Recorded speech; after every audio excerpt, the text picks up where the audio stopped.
तो space repetition का graph use करिए और जीवन में आनंद लीजिए, आपको चीजें रिकॉल होंगी। आप एक बार ट्राई करके देखो इसको। हम बोलते हैं ना डेली कि बेटा रिवाइज कर लेना, तो वो इसलिए बोलते हैं कि रिवाइज कर लेना ताकि आज जो पढ़ा है वो 24 घंटे के बाद फिर से रिवाइज कर लेना। अपना एक खुद का प्लानर बना लो कि जो मैंने पढ़ा उसके बाद 24 घंटे के बाद फिर करना है, ठीक है, डे 4 पर करना है, डे 16 पर रिवीजन करना है। कि आप चीजों को मैक्सिमम समय तक अपने दिमाग में कैसे रखें, कैसे रिटेन करें चीजों को, कैसे रिकॉल करें चीजों को। कई बच्चे ऐसे होते हैं जो समझ जाते हैं ठीक है सर बोल रहे हैं कि रिवीजन करना है तो हम रिवीजन कर लेते हैं, लेकिन कई बच्चों को यह समझ नहीं आता है कि करें तो करें कैसे, है ना। पहला बच्चों बहुत बहुत नमस्कार, तो स्वागत है सभी लोग आज के सेशन में। आज हम बात करेंगे उसके बारे में कि जब आप पढ़ रहे होते हो ना तो आप लगातार पढ़ते जाते हो और आप चीजें रिकॉल नहीं कर पाते हो, ठीक है। तो आज का टॉपिक हमारा ये है कि आप चीजों को मैक्सिमम समय तक अपने दिमाग में कैसे रखें, कैसे रिटेन करें चीजों को, कैसे रिकॉल करें चीजों को, जो कि बहुत इंपॉर्टेंट होता है। क्योंकि जब आप एग्जाम दे रहे होते हो ना तो एग्जाम के दिन आपके दिमाग में 10 तरीके के थॉट आते हैं, जिसमें से सिर्फ 2 ही थॉट काम के होते हैं जो सवाल से रिलेटेड होते हैं, जो क्वेश्चन तुम कर रहे होते हो। लेकिन आपको दिक्कत आ जाती है कि सर दिमाग में नहीं आ रहा, रिकॉल नहीं हो रहा। इसमें तुम्हारी गलती नहीं होती, पता है, क्योंकि तुम उस तरीके से तैयारी करके नहीं जाते, इसलिए रिकॉल नहीं होता। तो अगर तुम अपनी तैयारी को अच्छे से सुधार लोगे और कैसे रिकॉल करना ये समझ लोगे तो आप एग्जाम में भी बहुत अच्छा परफॉर्म करने लगोगे, ठीक है। आपसे लोग बोलेंगे कि पढ़ो पढ़ो पढ़ो, बिल्कुल अच्छी बात है, बोलते हैं पढ़ना भी चाहिए, लेकिन बहुत कम लोग आपको ये बताएंगे कि करना क्या है ना, मतलब कैसे। एक जो शब्द है ना कैसे वाला, तो वो मैं आज आपके सामने लेकर आया हूं कि आप रिकॉल कैसे करें। जैसे क्लास में मैं भी बोलता हूं भाई पढ़ो, मेहनत करो, पढ़ाई करो, है ना, जब समय मिले तब पढ़ो, लेकिन कैसे करें वो चीज। कई बार देखो कुछ बच्चे होते हैं जो खुद से समझ जाते हैं कि मेरे को कैसे करना है, ये बात भी सही है ना। कई बच्चे ऐसे होते हैं जो समझ जाते हैं ठीक है सर बोल रहे हैं कि रिवीजन करना है तो हम रिवीजन कर लेते हैं, लेकिन कई बच्चों को ये समझ नहीं आता है कि करें तो करें कैसे, है ना। तो वही समस्या आज आपके सामने जो है उसका समाधान मैं लेकर आया हूं कि कैसे रिकॉल करना है। एक बड़ा ही फेमस ग्राफ है ये, ठीक है। ग्राफ से वैसे हमें डर लगता है, लेकिन आज डरना नहीं है, डर के आगे ही नीट है, ठीक है।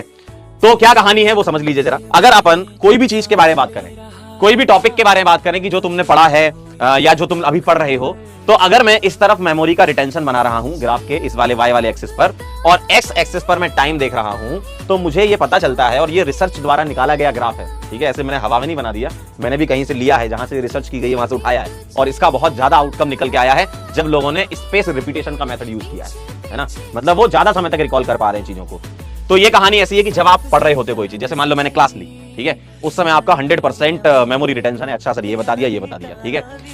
लेकिन जैसे जैसे आप आगे बढ़ते जाते हो, आप ध्यान से देखते जाना, जैसे जैसे आप आगे बढ़ते जाते हो, लगभग देखा जाए 2 से 3 दिन के अंदर आपका 100% 0% पे आ जाता है। मतलब 0 नहीं 60% बोल दो, है ना। वो एक्स एक्सिस ऐसा लग रहा है ना, 60% तक आ जाता है। यानी कि आधी चीजें आपको याद रहती हैं, आधी चीजें आपको याद नहीं रहती हैं, ठीक है। आपने पढ़ाई करी, 2 से 3 दिन के अंदर 50% या 40% चीज उड़ गई दिमाग से, आप रिकॉल ही नहीं कर पाओगे। और ये मतलब ह्यूमन नेचर, ऐसा होता है, इसको एक्सेप्ट कर लो।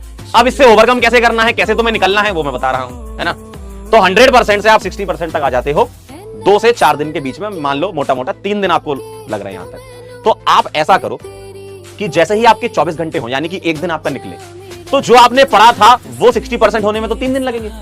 लेकिन जो हम बोलते हैं ना डेली कि बेटा रिवाइज कर लेना, तो वो इसलिए बोलते हैं कि रिवाइज कर लेना ताकि आज जो पढ़ा है वो 24 घंटे के बाद फिर से रिवाइज कर लेना, है ना। तो 24 घंटे पर फिर से आपको यहां से रिवीजन स्टार्ट करना है, जो पढ़ा है उसका रिवीजन करना है। थोड़ा जल्दी रिवीजन हो जाएगा, आप 2x पे चीजें देख सकते हैं, वीडियोस देखना है या नोट्स आपने बना रखे हैं तो उसको रिकॉल कर लीजिए, है ना। तो जितना समय आपको इसमें लग रहा है उतना समय आपको इसमें नहीं लगेगा। तो जो आप 24 घंटे के बाद रिवीजन जब इसका स्टार्ट करोगे तो वो भी डिक्रीज होगा। भाई सीधी सी बात है, ऐसी चीजें दिमाग में थोड़ी बैठती हैं। तो जब 24 घंटे में जब आप स्टार्ट करोगे तो ये आपको बहुत लंबा समय लगेगा 60% पहुंचने में, यानी कि चीजें आपके दिमाग में और बैठ रही हैं, ठीक। जैसे ही आप तीसरे दिन पर पहुंचे फिर आपने स्टार्ट कर दिया, देखो ना, 24 घंटे यानी कि 1 दिन, 3 दिन, ठीक है। और 2-3 रिवीजन के बाद आप दिन बढ़ा भी लोगे ना, तब भी आपको चीजें याद रहेंगी। जैसे आप देखें, अगर मैं पेन से आपको समझाऊं तो ये तो आपका वो वाला हिस्सा है जो आपने क्लास में पढ़ा है, ठीक है। ये वो वाला पार्ट है जो क्लास में पढ़ा है, ठीक है। इसको मैं बोल देता हूं कि आपने क्लास अटेंड करी, ठीक है। ये आपका रिवीजन है, रिवीजन नंबर 1, जो कि आप 24 घंटे के अंदर करोगे। जैसे ही 24 घंटे हो गए तब करोगे। और एक रिवीजन आप स्टार्ट करोगे तीसरे दिन, 3rd डे पर, जो आपने पढ़ा है उसका 3rd डे, है ना। तो ये हो गया रिवीजन नंबर 2। तो 2 रिवीजन में मोटा मोटी काफी चीजें आप रिकॉल कर चुके होते हो, ठीक है। फिर आपके दिमाग में बैठ जाती है। और एक रिवीजन आपने किया 15वें दिन पर, रिवीजन नंबर 3, ये 50th डे पर। तो आप देखेंगे ये जो ग्राफ पूरा गिर रहा था ये धीमे धीमे उठने लगा है, ठीक है। और आगे आने वाले टाइम में रिवाइज करोगे तो फिर ऐसा ग्राफ हो जाएगा, मतलब तुरंत रिकॉल हो जाएंगी चीजें आपको, ठीक है। तो इसको बोलते हैं स्पेस रिपीटेशन ग्राफ, और ये साइंटिफिक स्टडी से निकाला गया ग्राफ है जिसको आप अपने जीवन में अमल कर सकते हो, ठीक है। तो जो भी चीज आप पढ़ो, ठीक है, जो भी चीज आप पढ़ो, मान लो आपने यहां शॉर्ट नोट्स भी बना रहा हूं आपके लिए, ठीक है। डे 1 पर आपने पढ़ा, ठीक है, डे 1 पर आपने उसको क्लास में पढ़ा, ठीक है, लर्न की जगह क्लास लिख देते हैं, ठीक है। डे 1 पे क्लास में पढ़ा, डे 2 24 घंटे के बाद रिवीजन नंबर 1 किया, ठीक। थर्ड डे इसके बाद, तो मैं फोर्थ डे मान लेता हूं, ठीक है। पहले दिन आपने पढ़ा, तो दूसरा, तीसरा, चौथा, थर्ड डे यानी कि डे 4। डे 4 पर आपका रिवीजन नंबर 02 हुआ, और डे 16 पर 15वां दिन यानी कि 16th डे है ना, डे 16 पर आपने रिवीजन नंबर 3 करा। तो इससे आप देखेंगे कि 90% से ज्यादा चीजें आपको रिकॉल हो रही हैं, 90% से ज्यादा चीजें रिकॉल हो रही हैं। तो ये आप गांठ बांध लो, ठीक है। जब आप पढ़ रहे हो, आपने मेरी क्लास अटेंड करी, ठीक है, या किसी भी टीचर की क्लास अटेंड करी, उसके 24 घंटे के अंदर एक रिवीजन करना है, फिर डे 4 पर रिवीजन करना है, फिर डे 16 पर रिवीजन करना है। ऐसे आप अपना पूरा का पूरा प्लानर बना लो, अपना एक खुद का प्लानर बना लो कि जो मैंने पढ़ा उसके बाद 24 घंटे के बाद फिर करना है, ठीक है, डे 4 पर करना है, डे 16 पर रिवीजन करना है। मैक्सिमम चीजें आपको अपने आप रिकॉल हो जाएंगी। सर रिवीजन में करना क्या है? जो आपने नोट्स बनाए हैं वो आप रिवाइज कर सकते हैं, जो आपने क्लास में नोट्स बनाए होंगे, ठीक है, या क्लास के बाद नोट्स बनाए होंगे उसको रिवाइज कर सकते हैं। जो डीपीपी आपको मिली है उसको सॉल्व कर सकते हैं, क्वेश्चन के थ्रू भी रिवीजन होता है, ठीक है। जो होमवर्क दिया उसको सॉल्व कर सकते हैं, ठीक है। ये मेरे ख्याल से जो 24 घंटे वाला है ना, वो तो आपका होमवर्क वगैरह में निकल जाएगा। तो डे 2 जो है वो आपका डीपीपी में निकल जाएगा, होमवर्क वगैरह में निकल जाएगा, ठीक है।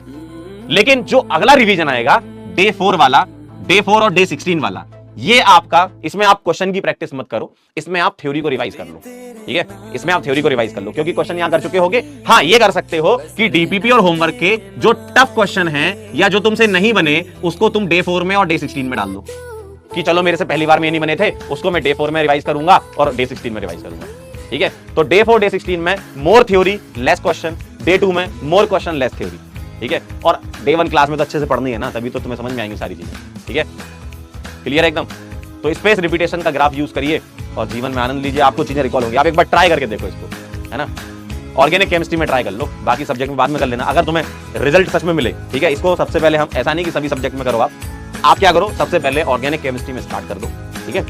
आपको रिजल्ट अच्छा मिल रहा है, टेस्ट में नंबर बढ़ रहे हैं आपके, तो आप फिर बाकी सब, इसका मतलब सही चीज है ना ये, फिर बाकी सब्जेक्ट में यूज कर लेना। तो सबसे पहले मुझे ऑर्गेनिक केमिस्ट्री में अप्लाई करके बताइए, और मुझे ये पता होना चाहिए कि आपका जो अभी टेस्ट हुआ है पिछला वाला, और इस वाले मेथड को यूज करके, रिवीजन वाला, रिकॉल वाला मेथड यूज करके अगले आने वाले टेस्ट में कितने नंबर बढ़े आपके, ठीक है। या मुझे जब मैं पढ़ाऊंगा तो आप चैट में तो लिख ही देते हैं ना, ठीक है। तो आप बताइएगा कि ये मेथड कितना यूजफुल आपके लिए हुआ है, ठीक है।